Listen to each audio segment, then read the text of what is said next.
Welcome to Democracy Now!, democracynow.org, the War and Peace Report. I'm Amy Goodman. President Trump's announced he's directing the Department of Health and Human Services to declare the opioid crisis a public health emergency, walking back his plans announced in August to declare it a more serious national emergency.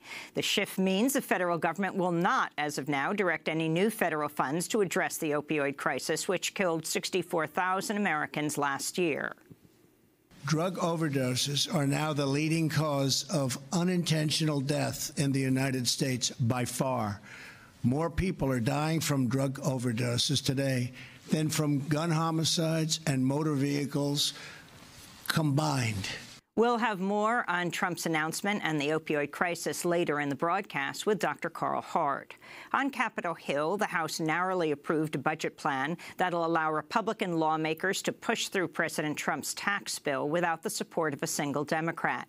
Trump's proposed tax overhaul would shower billions of dollars in tax cuts on the wealthiest Americans, including President Trump's family and members of his administration.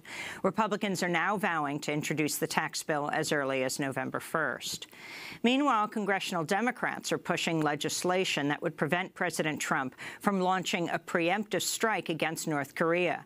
The No Unconstitutional Strike Against North Korea bill would bar Trump from ordering an attack on North Korea without first seeking congressional authority.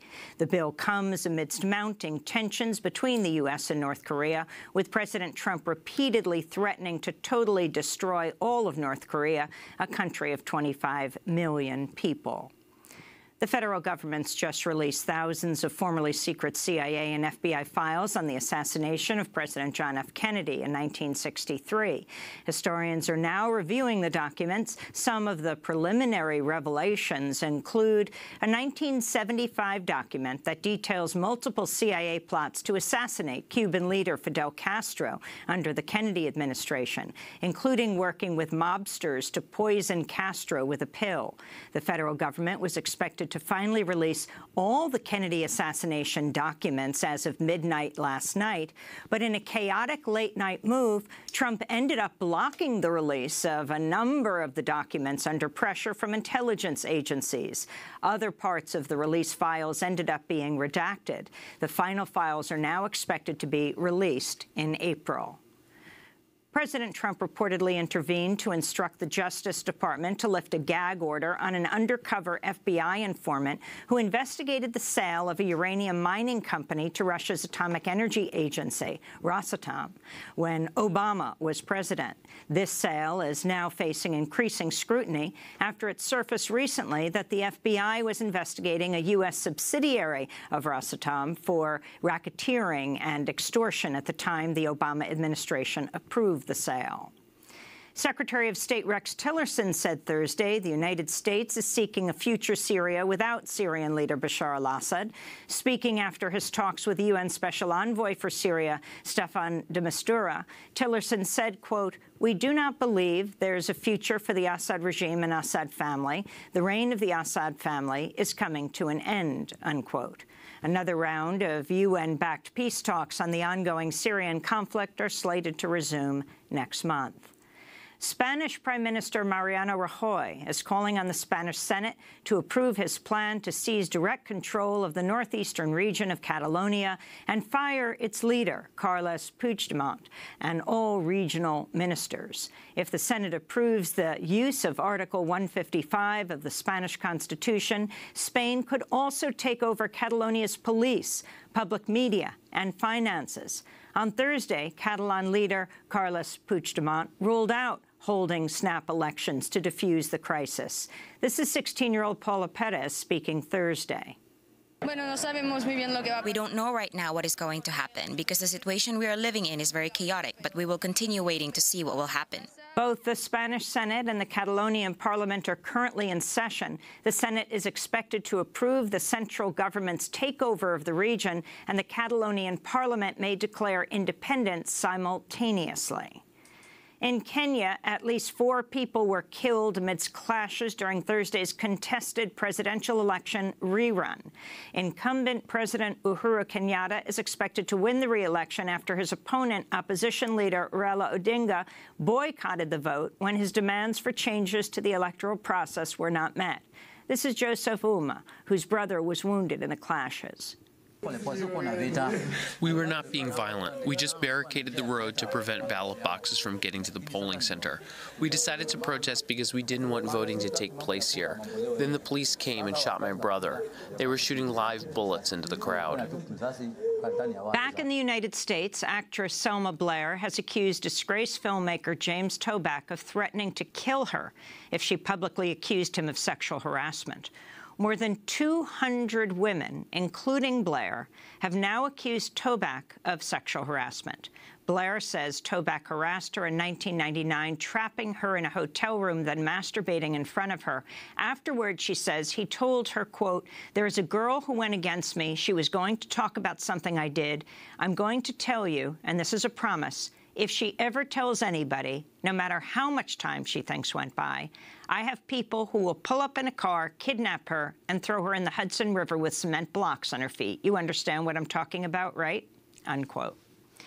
The director of the Office of Refugee Resettlement, Scott Lloyd, testified before a House subcommittee Thursday, where he was grilled by lawmakers about his move to personally intervene to try to unsuccessfully stop an undocumented teenager from having an abortion in Texas. The teenager was only able to access the abortion this week after suing the Trump administration and fighting for a month. This is Lloyd being questioned by Washington Congresswoman Pramila Jayapal. Do you believe that a woman's constitutional right to abortion depends on her immigration status? I think any entrant into the United States. It's a yes or no question, Mr. Lloyd. Do you believe that a woman's constitutional right to abortion depends on her immigration status, yes or no? A number of rights. That is not a yes or no question. That is not a yes or no answer, Mr. Lloyd. My answer is that any number of rights depend on where they stand in terms of our immigration system. I do not understand that answer. Is that a yes or a no? I'll take that as a no. So do you believe that immigrants have constitutional rights? Once again, ma'am, if somebody wants to come into the United States and I'll take that as a no. Mr. Lloyd, do you have medical training of any kind? If I need advice regarding any medical situation regarding any of the populations I serve, I consult the medical. So the answer is no. You don't have medical training of any kind. No, I don't.